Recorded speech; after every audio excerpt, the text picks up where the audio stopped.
Hi everyone, আজকে আমি অনেকটাই লম্বা একটা হেয়ার নিয়ে এসেছি। দেখো আজকে পুরোটাই হেয়ার আমি কেটে নিচ্ছি, না রেখে দিচ্ছি। স্কিপ না করে পুরো ভিডিওটা তোমরা একটু দেখতে থাকো, তো বুঝতে পারবে যে কি করছি আমি। দেখো ভীষণ লম্বাই ছিল, কিন্তু কতটুকু আমি কি করছি হয়তো একদম শর্ট করে নিতে পারি।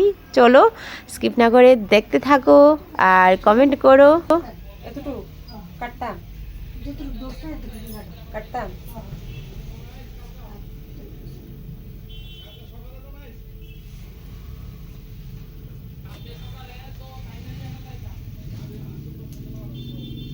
এখন আমি ভালো করে কোম করে নিচ্ছি, ভালো করে কোম করে পিছন থেকে। তো দেখতে পারছে না, তো দেখে আমি পিছন থেকে সবটা হেয়ার কেটে নিচ্ছি, না রেখে দিচ্ছি। নাকি এতটুক কাটুম, নাকি এতটুক কাটুম?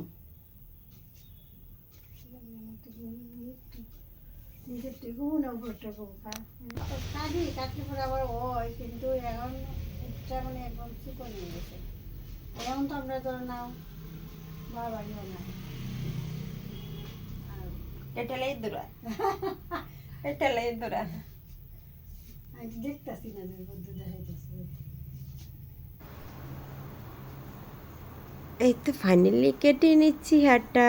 কোন জায়গায় দেখতেই পারছো তোমরা। তো বেশি একটা শর্ট করিনি, যেগুলি একদম বাজে হেয়ার ছিল আর ওইগুলি কেটে নিয়েছি। এই দেখো শুধু লেজটা কেটে লাইছি, বুঝছো? এই যে দেখো। ওষুধ দেবো স্কিনের প্রবলেম। আচ্ছা, মানে ড্রাই স্কিন হওয়ার পরে চুলটায় মানে পায়ে হাতে বুড়া উঠতে দিত না। আচ্ছা, রাজীব মালাকা কোরবানের থেকে আইতো, তার নিয়ে দেখাইছি।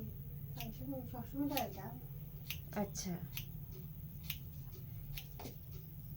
এইদিকে আর দেখাইছি না, তখন কইতো যে স্কিনের প্রবলেম তো আপনি মানে মাথায় মানে মেহেন্দি কালার এসব করতে পারবেন না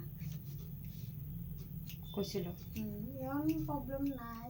এখন আমি যে হেয়ারটা কেটেছিলাম ওই হেয়ারটাকে সম্পূর্ণভাবে ফিনিশ একদম প্লেন সমান করে দিচ্ছি। নিচে থেকে বসে দেখে নিচ্ছি কোন জায়গায় আমি ছোট বড় আছে, তো ওইগুলোতে আমি সুন্দর করে কাটিংটা দিয়ে দিচ্ছি। তো কাটিংটার পরেই দেখে নিও হেয়ারটা একদম প্লেন সমান হয়ে গেছে। এ হলো জাস্ট যারা বলে যে হেয়ারটাকে জাস্ট প্লেন করব, জাস্ট একটু কেটে নেব আর বাজে চুলগুলি ফেলে দেব, তো এইভাবে কাটিংটা দিতে হয়। তো দিয়েছি, তো দেখো দিয়ে একদম ফিনিশ হয়ে গেছে। কেমন লাগছে? হেয়ারটা ভালো লাগছে তো। সো গাইস, তো সামনের দিকে এনে আমি ওটাকে আবারও সমান করে দিচ্ছি। যেগুলি ছোট বড় আছে সামনের দিকে ফ্রন্টে আনতে হয়। তো তারপর একদম ফাইনালি রেজাল্ট আমার হয়ে গেছে। কেমন লাগছে? তো আজকের জন্য এতটুকুই। কার কাছে কেমন লাগলো অবশ্যই কমেন্ট করবে, ওকে।